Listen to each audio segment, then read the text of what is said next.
வணக்கம். MTS YouTube channel வாசகம் பூமி செய்திகளை வழங்குவது நான் உங்கள் சரண்யா தமிழ் வாசகம். வணக்கம். மாநகராட்சி பெண் இளநிலை பொறியாளரை கண்டித்து முன்னாள் அதிமுக எம்எல்ஏ கே. குப்பன் தலைமையில் 7வது வட்ட மாமன்ற கவுன்சிலர் டாக்டர் கே. கார்த்திக் பொதுமக்கள் மற்றும் அதிமுகவினர் 200க்கும் மேற்பட்டவர்களுடன் திருவொற்றியூர் மண்டல அலுவலகம் உள்ளே முற்றுகை போராட்டம் நடத்தினர்.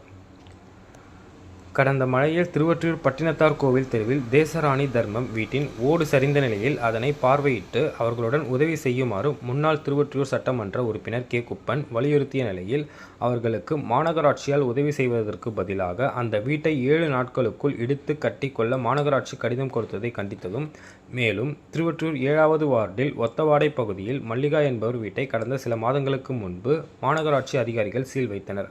அவர் நீதிமன்றம் சென்று அதற்கு தடையாணையை பெற்று மீண்டும் வீட்டை திறந்திருந்தார். தற்போது மாநகராட்சி இளநிலை பொறியாளர் மஞ்சுளா மீண்டும் அந்த வீட்டை முன்னறிவிப்பின்றி சீல் வைத்ததாக தெரிகிறது.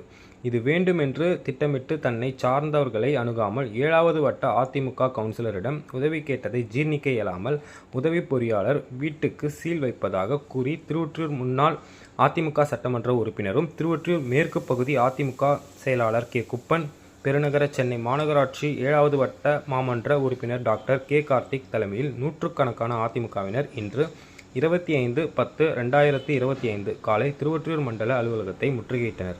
முற்றுகையின் போது உடனடியாக சீலை அகற்ற வேண்டும், இளநிலை பொறியாளரை அந்த பகுதியை விட்டு வேறு இடத்திற்கு மாற்ற வேண்டும் என கோஷம் எழுப்பினர். தொடர்ந்து மாமன்ற உறுப்பினர் டாக்டர் கே. கார்த்திக் இளநிலை பொறியாளர் மஞ்சுளா மீதான புகார் கடிதத்தை திருவொற்றியூர் மண்டல உதவி ஆணையர் பாண்டியனிடம் வழங்கியிருந்தார். அதன் மீது நடவடிக்கை எடுப்பதாக உதவி ஆணையர் பாண்டியன் கூறினார். இதை அடுத்து அதிமுகவினர் கலைத்து சென்றனர். அப்போது இளநிலை பொறியாளர் மஞ்சுளா மீண்டும் அந்த வீட்டின் உரிமையாளரான தன்னிடம் பணம் கேட்பதாகவும், முடியாவிட்டால் தானே அந்த வீட்டை குறைந்த விலைக்கு விற்று தருவதாக ரியல் எஸ்டேட் புரோக்கர் போல் நெருக்கடி தருவதாக வீட்டின் உரிமையாளர் மல்லிகா பேட்டி அளித்தார். சொன்னால் அவங்க தப்பிச்சு அந்த பேர் நம்ம பக்கத்தில் விழிஞ்ச விட்டு நம்ம போய் பார்த்தோம்.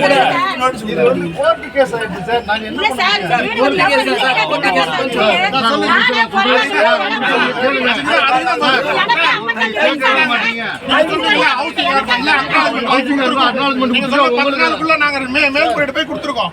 அப்ப ஏன் எங்களுக்கு தெரிவிக்கல? சரி, நான் ஒரு திரும்ப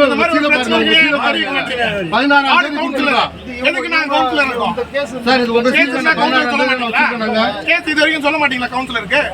சொல்லுங்க, சொல்லக்கூடாதா? கவுன்சிலர் சொல்லக்கூடாதா? ஏன் எனக்கு சொல்ல மாட்டீங்க?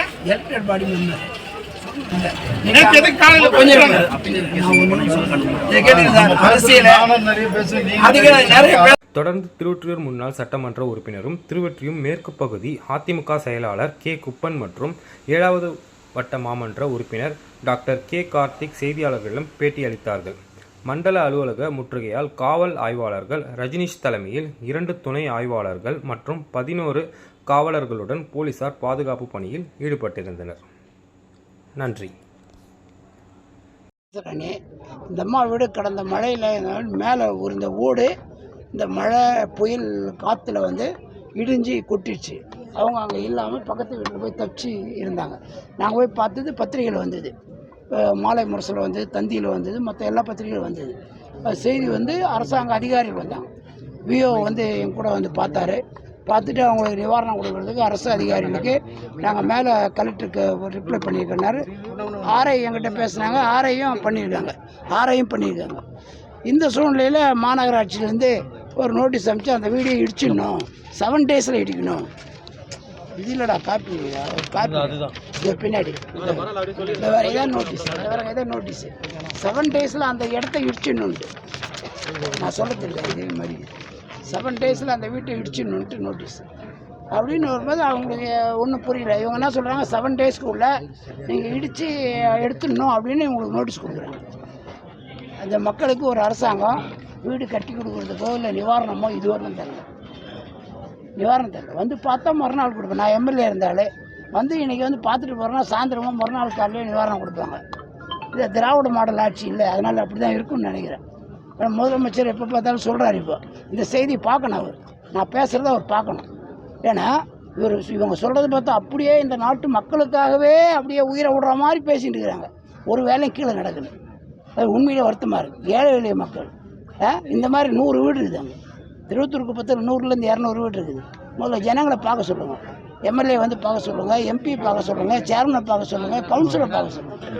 எவனுமே இல்லாமல் சும்மா நோட்டீஸ் கொடுக்குறது பண்ணுறது. அதுவும் என்னன்னா 7வது வார்டு ஒரு வார்டு தான் இன்றைக்கி அதிமுக வார்டு இருக்குது. அந்த வார்டில் ஒரு ஜேஇயை போட்டு அந்த வார்டில் டிஸ்டர்ப் கொடுக்குறதே இருக்கிறாங்க. ஜெயிச்சதே அதிமுக 14 வார்டில் ஒன்று தான். அந்த ஒரு வார்டில் வேலை செய்யக்கூடாது, மக்கள்கிட்ட போகக்கூடாது, மக்கள் பிரச்சனையை பார்க்கக்கூடாது.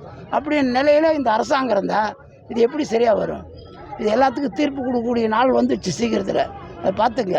இது முதலமைச்சர் கவனத்துக்கு போகணும், உள்ளாட்சித்துறை அமைச்சர் கவனத்துக்கு போகணும், மாநகராட்சி கமிஷனர் கவனத்துக்கு போகணும், மாநகராட்சியுடைய மற்ற உயர் அதிகாரிகள் கவனத்துக்கு போகணும். அந்த ஜேஇயை உடனடியாக மாற்றணும். அந்த ஜேஇயை போட்டு இதில் அரசியல் பண்ணுறாங்க திமுககாரங்க.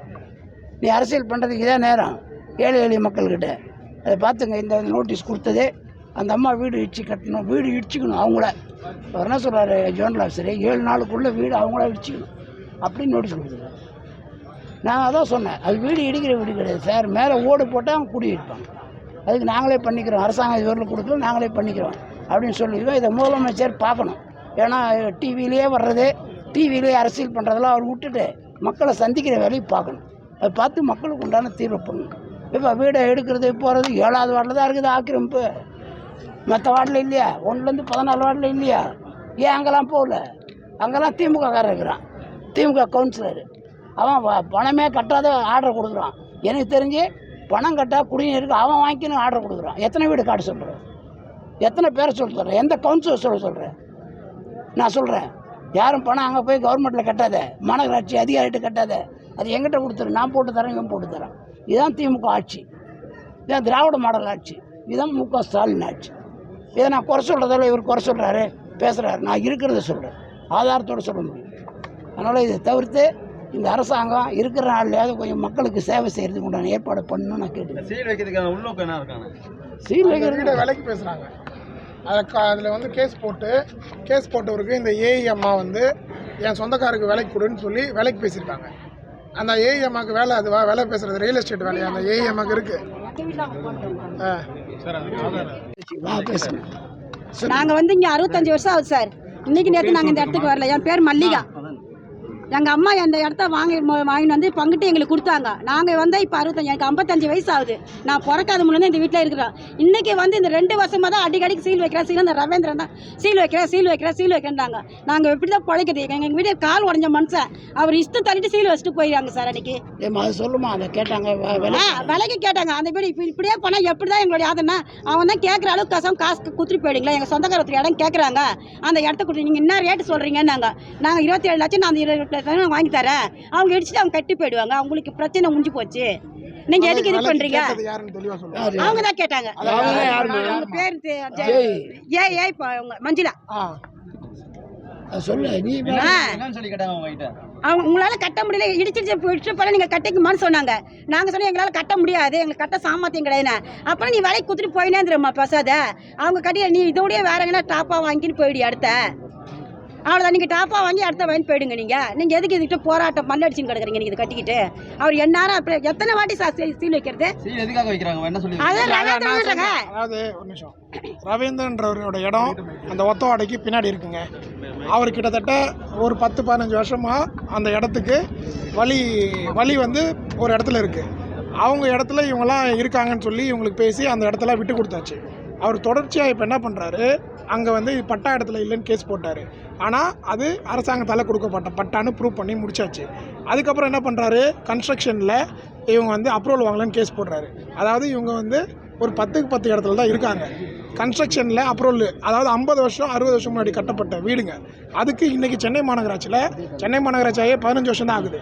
60 வருஷம் முன்னாடி கட்டப்பட்ட வீடுக்கு சென்னை மாநகராட்சியில் இப்போ கன்ஸ்ட்ரக்ஷனுக்கு அப்ரூவல் இருக்கான்னு கேஸ் போடுறாரு. அந்த கேஸ் தொடர்ச்சியாக மாநகராட்சியிலேருந்து நோட்டீஸ் கொடுக்குறாங்க. அந்த நோட்டீஸுக்கும் என்ன ஆயிருக்குன்னா, கேஸில் வந்து டிஸ்மிஸ் ஆகிடுச்சு, அதனால் நான் உங்களுக்கு சீல் வைப்பேன்னு 13/8 அன்னைக்கு சீல் வைக்கிறாங்க. அந்த சீலை தொடர்ச்சியாக செக்ரட்டரியேட்டில் ஹவுசிங் அர்பனில் போயிட்டு நாங்கள் ஓப்பன் பண்ணுறதுக்கு நோட்டீஸ் வாங்கிட்டு வந்தோம். அந்த நோட்டீஸ் 10 நாளுக்கு ஓப்பன் பண்ணலாம். அந்த நோட்டீஸ் கொடுத்துமே இந்த அம்மாவுக்கு மட்டும் ஓப்பன் பண்ணல, 50,000 பணம் கேட்டாங்க. அப்போது இந்த மஞ்சுளா பணம் கேட்டாங்க, அதுக்கு ஓப்பனே பண்ணல. நான் மன்றத்தில் பேசினதுக்கப்புறம் தான், கமிஷனர் சொன்னதுக்கப்புறம் தான் அந்த வீடு ஓப்பன் பண்ணுறாங்க. ஓப்பன் பண்ணி 10 நாள் டைமு. 7ஆம் தேதி ஓப்பன் பண்ணுறாங்க, 17ஆம் தேதி வரைக்கும் டைம். 14ஆம் தேதி வரைக்கும் எதுவுமே பண்ணாமல் நாங்கள் ஆனால் 15ஆம் தேதி இந்த அம்மா திரும்ப என்ன பண்ணுறாங்க, ஹவுசிங் டிபார்ட்மெண்ட்டில் போயிட்டு மேல்முறையீடு பண்ணுறாங்க.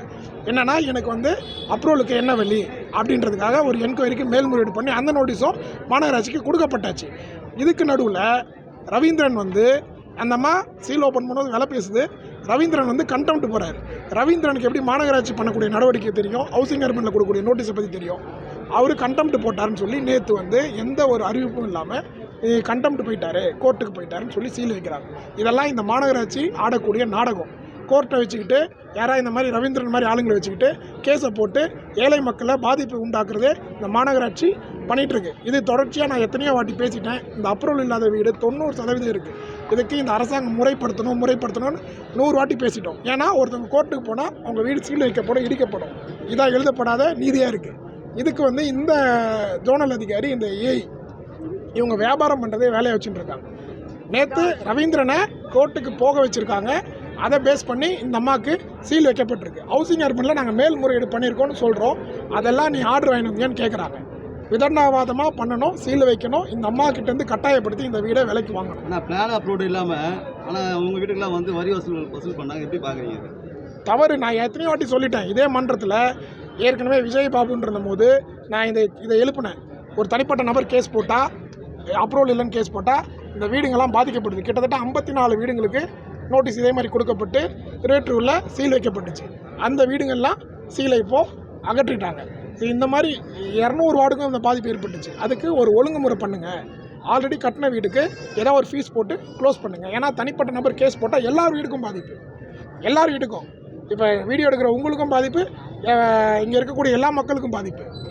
இதை வந்து நீங்கள் என்ன பண்ணணும்னா ஒழுங்குமுறை பண்ணுங்கள். இதுக்கு இந்த சட்டத்தை வந்து மாநகராட்சி ஒழுங்குமுறை பண்ணுங்கன்னு கேட்டோம். ஆனால் இன்றைக்கு வரைக்கும் நடவடிக்கை எடுக்கல. நடவடிக்கை எடுக்காமல் இவங்க நோட்டீஸ் கொடுக்குறது, காசு வாங்குறது. காசு கொடுக்குறவங்க விட்டுறது, காசு கொடுக்காதவனுக்கு நான் கோர்ட்டில் போட்டேன், கோர்ட்லேருந்து வந்துடுச்சு ஆர்டர்னு சொல்லி இந்த மாதிரி மக்களை ஒடுக்குமுறை பண்ணுறாங்க.